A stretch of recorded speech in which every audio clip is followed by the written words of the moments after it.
जय हिंद दोस्तों, वंदे मातरम। और मैं प्रजापति सर आशा करता हूँ कि आप सभी ठीक होंगे और आपका परिवार भी ठीक होगा।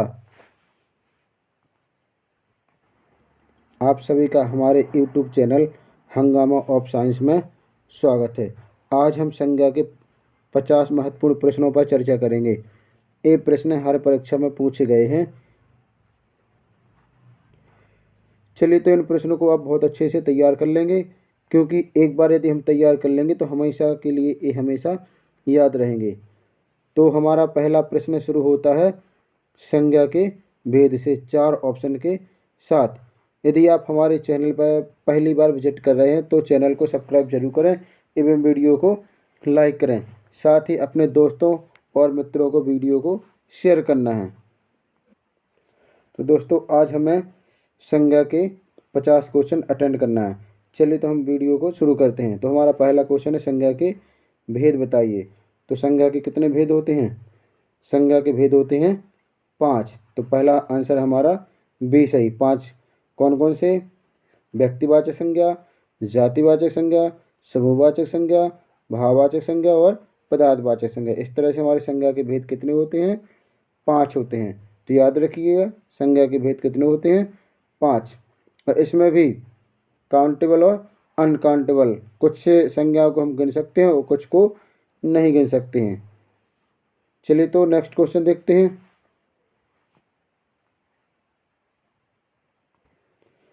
चलिए, तो दूसरा प्रश्न है स्त्रीत्व शब्द में कौन सी संज्ञा है? यानी स्त्रीत्व शब्द में कौन सी संज्ञा है?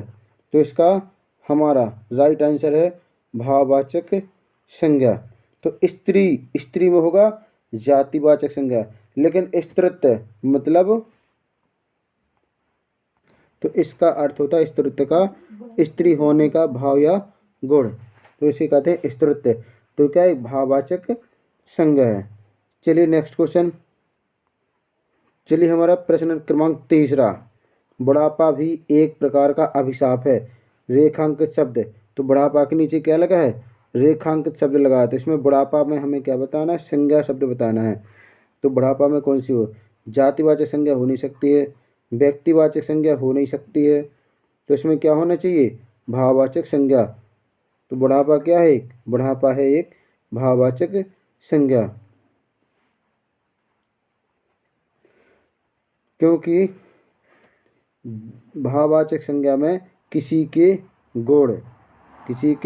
गुण या दोष देखे जाते हैं, तो उस संज्ञा को हम कहते हैं भाववाचक संज्ञा। चलिए, अगला प्रश्न है हमारा चौथा। इनमें जातिवाचक संज्ञा कौन सी है? तो हमें क्या करना है? हमें जातिवाचक संज्ञा बताना है। तो इसमें लड़का, सेना, श्याम और दुख। तो इसमें जातिवाचक संज्ञा है हमारी कौन सी? लड़का। तो जातिवाचक संज्ञा क्या है? लड़का। सेना क्या है? सेना है समूहवाचक संज्ञा। इसके बाद श्याम क्या है? श्याम है व्यक्तिवाचक संज्ञा। चलिए, और दुख, दुख क्या है? दुख हो गया हमारा कौन सा? भाववाचक संज्ञा। हम दुख में लिख देंगे भाववाचक संज्ञा, भाववाचक। चलिए, अब नेक्स्ट क्वेश्चन देखते हैं। चलिए, हमारा नेक्स्ट क्वेश्चन आता है कि इनमें से भाववाचक संज्ञा कौन सी है? तो हमें क्या बताना? भाववाचक संज्ञा बतानी है। तो इसमें हम बताना है कि कौन सा भाववाचक संज्ञा। पहला शत्रुता, दूसरा वीरता, तीसरा मनुष्य, चौथा गुरु। तो हमारा जो भाववाचक संज्ञा, किसी के दोष या गुण का पता करना किससे? भाववाचक संज्ञा से मिलता है। तो इसमें शत्रुता क्या है? भाववाचक संज्ञा। शत्रु हो जाएगा हमारा जातिवाचक संज्ञा, लेकिन शत्रु से विशेषण क्या बना है? शत्रुता। क्या बना है? शत्रुता, जिसे हम क्या कहते हैं? भाववाचक संज्ञा। याद रखें दोस्तों कि भाववाचक संज्ञा में हमें किसी के गुण या दोष का पता करना है, तो उसे हम क्या कहते हैं? भाववाचक संज्ञा कहते हैं। चलिए, अब नेक्स्ट क्वेश्चन। इसमें से और आप देख सकते हैं ये 3 जो शेष हैं, ये कौन से रहेंगे? तो वीर, वीर कौन सा होगा हमारा? जातिवाचक संज्ञा। मनुष्य भी, ये तीनों ऑप्शन रहेंगे जातिवाचक संज्ञा में। चलिए तो नेक्स्ट क्वेश्चन की ओर आगे बढ़ते हैं। चलिए तो हमारा नेक्स्ट क्वेश्चन है, इनमें जातिवाचक संज्ञा नहीं है। अब इन सभी में से हमें क्या बताना है, ए बी सी डी, किन में जातिवाचक संज्ञा नहीं है। चलिए तो पहला जवान, दूसरा बालक, तीसरा सुंदर, चौथा मनुष्य। तो हमारा इसका राइट आंसर है सुंदर। क्या है इसका राइट आंसर, सुंदर। सुंदर क्या है, सुंदर है भाववाचक संज्ञा। सुंदर में क्या, भाववाचक संज्ञा। जवान जातिवाचक संज्ञा है, बालक भी जातिवाचक संज्ञा है, मनुष्य भी जातिवाचक संज्ञा है। तो हमारा सुंदर क्या है, इसका राइट आंसर है सुंदर। ये है हमारा भाववाचक संज्ञा। चलिए अब नेक्स्ट क्वेश्चन देखते हैं। प्रश्न क्रमांक 7वां, समाज किस संज्ञा का उदाहरण है। तो हमें भैया किस में बताना, समाज में बताना कि समाज किस संज्ञा का उदाहरण है। पहला समूहवाचक, दूसरा व्यक्तिवाचक, तीसरा द्रव्यवाचक और चौथा जातिवाचक। तो इसका हमारा राइट आंसर होना चाहिए, चलिए तो हमारा इसका राइट आंसर होना चाहिए, क्या होना चाहिए, समूहवाचक संज्ञा। इसका राइट आंसर है समूहवाचक संज्ञा, क्योंकि समाज कई लोगों के मिलने से बनता है, तब कहीं समाज कहलाता है। तो वो हमारा काय में चला जाएगा, समूहवाचक संज्ञा में। व्यक्तिवाचक संज्ञा हो नहीं सकते क्योंकि इसमें एक व्यक्ति गणना होती है। द्रव्यवाचक में पदार्थों की गणना होती है। जातिवाचक में एक ही प्रकार के जाति के लोगों का ज्ञान होता है। चलिए नेक्स्ट क्वेश्चन शुरू करते हैं। 20, बी है समूहवाचक संज्ञा, सी जातिवाचक संज्ञा और डी भाववाचक संज्ञा। तो विभीषण, चलिए तो हम देखते हैं विभीषण। तो विभीषण क्या है, एक जातिवाचक संज्ञा है। तो हमें किससे सावधान रहना चाहिए, विभीषण, यानी विभीषण क्या होते हैं, होशियार होते। तो जातिवाचक संज्ञा है, इसका राइट आंसर हमारा जातिवाचक संज्ञा। इसमें विभीषण में क्या लगा, रेखांकित शब्द में बताना है। तो रेखांकित शब्द विभीषणों में होना चाहिए हमारा जातिवाचक संज्ञा, इसका राइट आंसर। चलिए अब नेक्स्ट क्वेश्चन शुरुआत करते हैं। चलिए क्वेश्चन 9वां, गुच्छा शब्द संज्ञा है। गुच्छा शब्द में कौन सी संज्ञा है। तो पहला भाववाचक, दूसरा समूहवाचक, तीसरा जातिवाचक और चौथा द्रव्यवाचक। तो गुच्छा क्या है, गुच्छा में एक नहीं होते। जैसे अंगूर का गुच्छा, तो इसमें क्या होते हैं, बहुत सारे अंगूर होते हैं। इसी तरह से क्या बन जाएगा हमारा, समूहवाचक संज्ञा बन जाएगा। इसका राइट आंसर होगा समूहवाचक संज्ञा। चलिए तो हमारा गुच्छा में है समूहवाचक संज्ञा। Next question. चलिए प्रश्न क्रमांक 10वां, इनमें भाववाचक संज्ञा कौन सी है। भाववाचक संज्ञा बताना है। पहला मैत्री, दूसरा कुशलता, सी चतुराई और चौथा ये तीनों। तो मैत्री भी क्या है, ये भी भाववाचक संज्ञा है। कुशलता ये भी भाववाचक संज्ञा है। चतुराई भाववाचक संज्ञा है। अर्थात ये क्या है, ये तीनों। इसका राइट आंसर है ये तीनों ही भाववाचक संज्ञा है। तो इनमें हमें केवल क्या देखना, उसके भाव देखना है।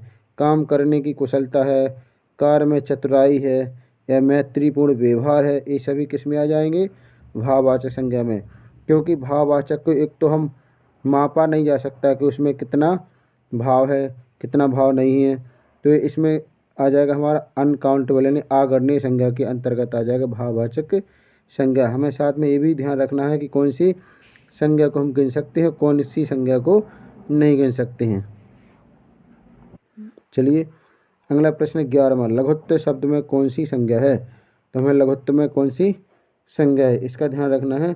तो हमारा इसका, तो इसमें पहले नंबर पे लिखा है ए पे जातिवाचक, बी पे लिखा है व्यक्तिवाचक, सी पे लिखा भाववाचक और डी पे लिखा है द्रव्यवाचक।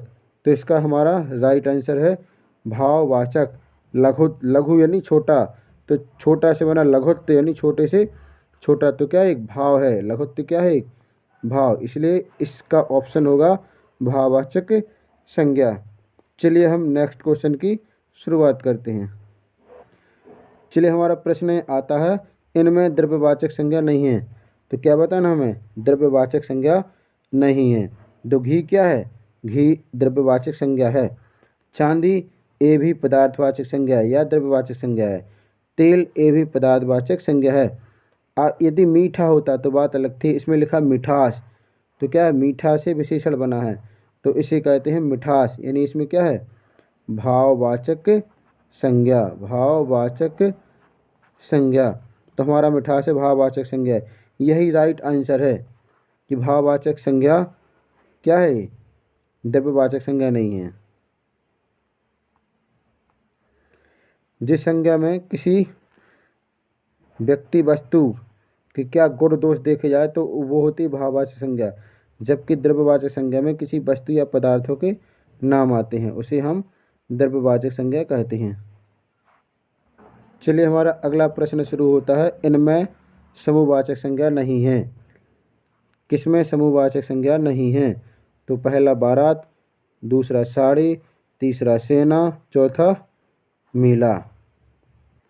चलिए तो हम इसमें देखते हैं कि बारात कितना है, कई लोगों का समूह होता है। इसमें क्या होते हैं, कई लोग होते हैं बारात।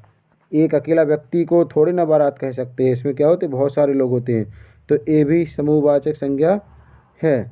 चलिए अब दूसरा है हमारा साड़ी। क्या है दूसरा, साड़ी। तो साड़ी तो क्या है, सिंगल है, तो इसका हमारा राइट आंसर है साड़ी, क्योंकि साड़ी हमारा चला जाएगा द्रव्यवाचक संज्ञा में।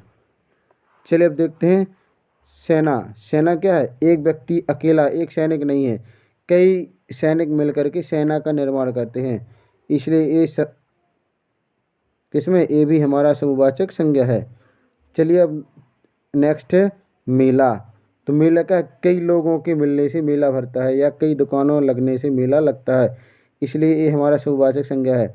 अब प्रश्न कह रहा था कि किसमें समूहवाचक संज्ञा नहीं है, तो इसका राइट आंसर था हमारा साड़ी। साड़ी में समूहवाचक संज्ञा नहीं है।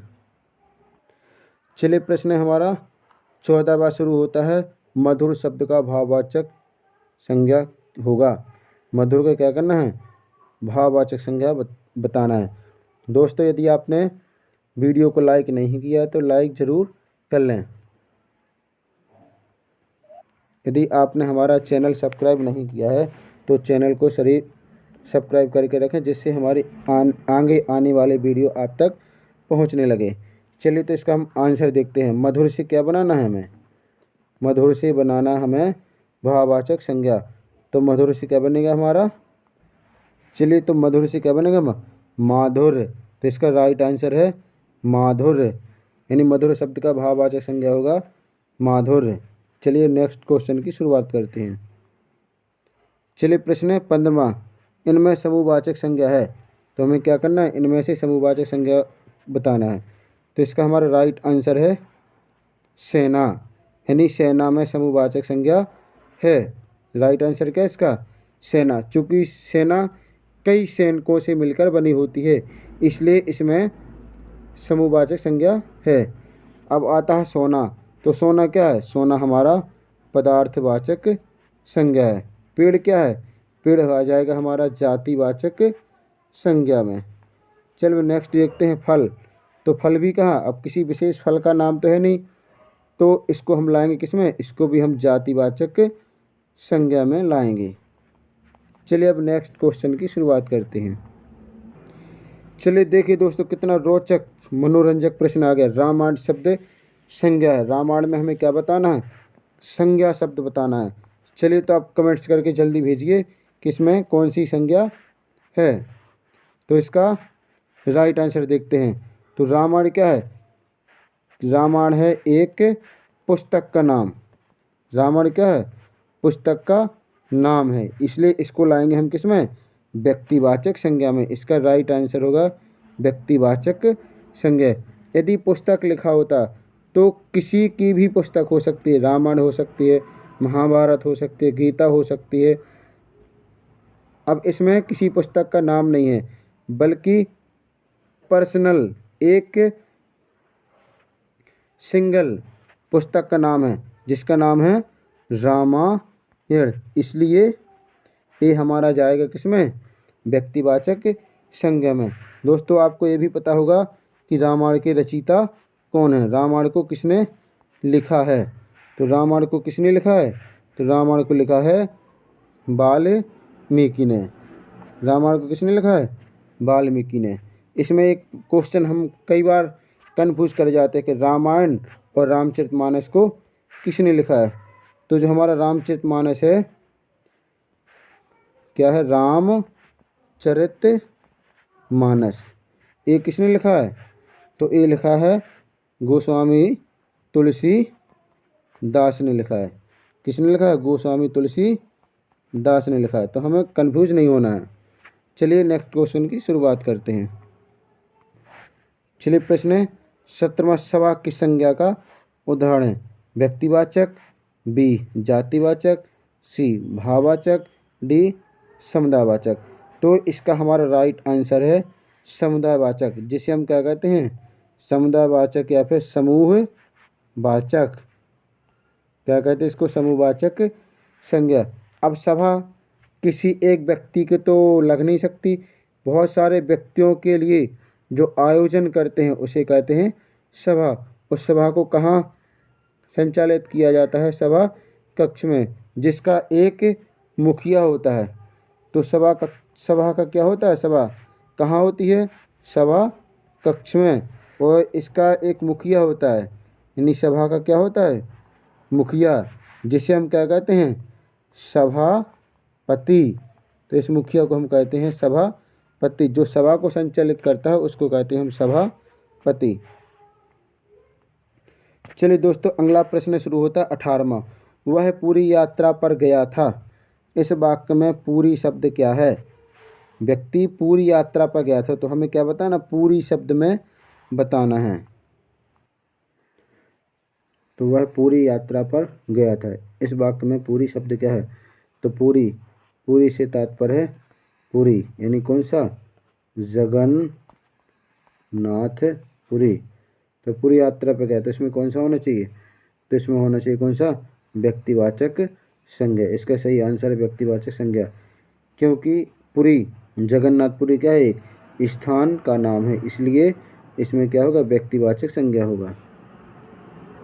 चलिए हमारा अगला प्रश्न है 19वां।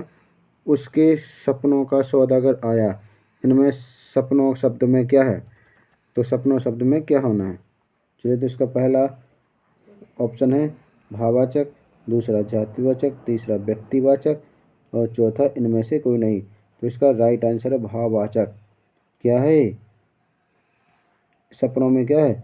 भाववाचक। उसके सपने हैं तो क्या है? वो उसके भाव हैं। तो इसमें क्या आना चाहिए? हमारा भाववाचक संज्ञा। जातिवाचक संज्ञा में किसी व्यक्ति या वस्तु की जाति का बोध होता है। व्यक्तिवाचक संज्ञा में किसी व्यक्ति का नाम आता है। चलिए, तो इसका राइट आंसर हमारा भाववाचक संज्ञा। चलिए अगला प्रश्न हमारा 20वां। शेक्सपियर इंग्लैंड के कालिदास थे। इनमें जातिवाचक संज्ञा क्या है? तो हमें बताना है कि जातिवाचक संज्ञा बताना है किसमें? इस पूरे वाक्य में। चलिए, तो शेक्सपियर क्या है? यह है हमारा व्यक्तिवाचक संज्ञा। तो शेक्सपियर क्या है? व्यक्तिवाचक संज्ञा। दूसरा इंग्लैंड, इंग्लैंड भी क्या है? तो ये भी हमारा व्यक्तिवाचक संज्ञा है। इसके बाद कालिदास, तो कालिदास में क्या है हमारा? तो कालिदास में है हमारा कौन सा? जातिवाचक संज्ञा, क्योंकि शेक्सपियर को कालिदास की तुलना की गई है कि वो इंग्लैंड के कालिदास थे, इसलिए कालिदास को क्या दिया गया है? जातिवाचक संज्ञा। हमारा राइट आंसर है जातिवाचक संज्ञा। चलिए अगला प्रश्न हमारा 21वां। इनमें व्यक्तिवाचक संज्ञा है, हमें क्या बताना है? व्यक्तिवाचक संज्ञा। तो पहला देश, दूसरा पहला कंस हमारा, दूसरा देश, तीसरा मिठास और चौथा कपड़ा। तो व्यक्तिवाचक संज्ञा में किसी व्यक्ति, वस्तु या स्थान का नाम आता है। तो इसका हमारा राइट आंसर है कंस। इसका राइट आंसर क्या है? कंस है, क्योंकि कंस क्या है? व्यक्तिवाचक संज्ञा है। देश, देश क्या है? जातिवाचक संज्ञा। मिठास क्या है? ये हमारा भाववाचक संज्ञा। कपड़ा क्या है? कपड़ा हमारा पदार्थवाचक संज्ञा है। चलिए, तो हम नेक्स्ट क्वेश्चन की तरफ चलते हैं। चलिए प्रश्न क्रमांक 22वां। फल संज्ञा क्या है? तो फल में कौन सी संज्ञा है। इसमें पहला ऑप्शन हमारा द्रव्यवाचक, दूसरा जातिवाचक, तीसरा ए और बी द्रव्यवाचक भी और जातिवाचक भी है, और चौथा इनमें से कोई नहीं। चूँकि फल में हमारा द्रव्यवाचक संज्ञा भी है और जातिवाचक संज्ञा, इसलिए इसका राइट आंसर है हमारा ए और बी दोनों। तो इसमें क्या है, ए भी है और बी भी है। चूँकि फल क्या है, द्रव्य भी है, पदार्थ भी है और जातिवाचक भी है, किसी विशेष फल का नाम नहीं है, इसलिए जातिवाचक संज्ञा भी है। चलिए हमारा अगला प्रश्न है 23वां, बचपन किस संज्ञा का उदाहरण है। तो बचपन में क्या बताना, हमें संज्ञा बताना है। चलिए तो हम इसको देखते हैं कि बचपन, तो बचपन क्या है, गुण है, दोष है, अवस्था है। तो इसमें क्या है, एक बचपन एक अवस्था है बालक की, तो ये आएगा हमारा किसमें, भाव है उसका, तो भाववाचक संज्ञा में। ये जातिवाचक नहीं होगा, द्रव्यवाचक नहीं होगा और व्यक्तिवाचक भी नहीं होगा। चलिए हम नेक्स्ट क्वेश्चन की तरफ चलते हैं। चलिए हमारा अगला प्रश्न है 24वां, सुंदरता, सुंदरता कौन सी संज्ञा है। तो सुंदरता में संज्ञा बताना है, तो इसमें कौन सी संज्ञा होनी चाहिए, सुंदरता क्या है, ये किसी का गुण है या अवस्था है। तो जिसमें ए शब्द आते हैं वो किस में जाता है, हमारा भाववाचक संज्ञा में।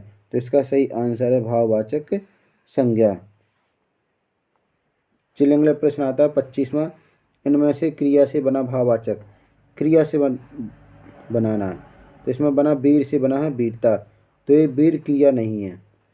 चलिए अब देखते हैं मनुष्यता, मनुष्यता बना है मनुष्य से, तो मनुष्य भी क्रिया नहीं है। अब बना है हमारा गिनती, क्या बना है हमारा गिनती, तो गिनती किससे बना है, चलिए हमारा क्या बना है गिनती, गिनती बना हमारा गिनना से। तो गिनना क्या है, क्रिया, क्रिया से बना है गिनती, तो इसमें भाववाचक संज्ञा, क्रिया से बना भाववाचक संज्ञा बताना है। चलिए तो सही उत्तर हमारा गिनती। वैसे भाववाचक संज्ञा तो सभी हैं, लेकिन जो भाववाचक क्रिया से बना है वो हमारा गिनती है। चलिए तो प्रश्न 26, किस संज्ञा से मनुष्यता संज्ञा बनी है। तो किस संज्ञा से मनुष्यता संज्ञा बनी है। चलिए तो इसका आंसर हमें क्या करें, आप कमेंट्स करें, आप हमें इसका आंसर क्या में दें, कमेंट्स बॉक्स में भेजें। इसके बाद 26 से जो नेक्स्ट क्वेश्चन बचे हैं वो हम आपको नेक्स्ट डे की वीडियो में आपको उपलब्ध कराएंगे। For understanding noun see description, you will get a link, please link, संज्ञा को समझने के लिए डिस्क्रिप्शन देखें, आपको एक लिंक मिलेगी, लिंक को दबाएं। और हमारे सभी सोशल नेटवर्क्स हैं, सोशल लिंक से जितने भी हैं, आपको हमारे वीडियो की जो डिस्क्रिप्शन लिंक होती है उसमें सभी प्रकार के सोशल लिंक आपको मिल जाएंगे। चलिए तो हम आशा करते हैं कि आपकी तैयारी बहुत अच्छे से चल रही है और आप जो हमने आपको पढ़ाया है वो आपने अच्छी तरह से समझ लिया है। चलिए इसी आशा के साथ हम वीडियो को रखते हैं, कल फिर मिलेंगे। Thanks for watching this video, bye bye, नमस्ते, जय हिंद, वंदे मातरम।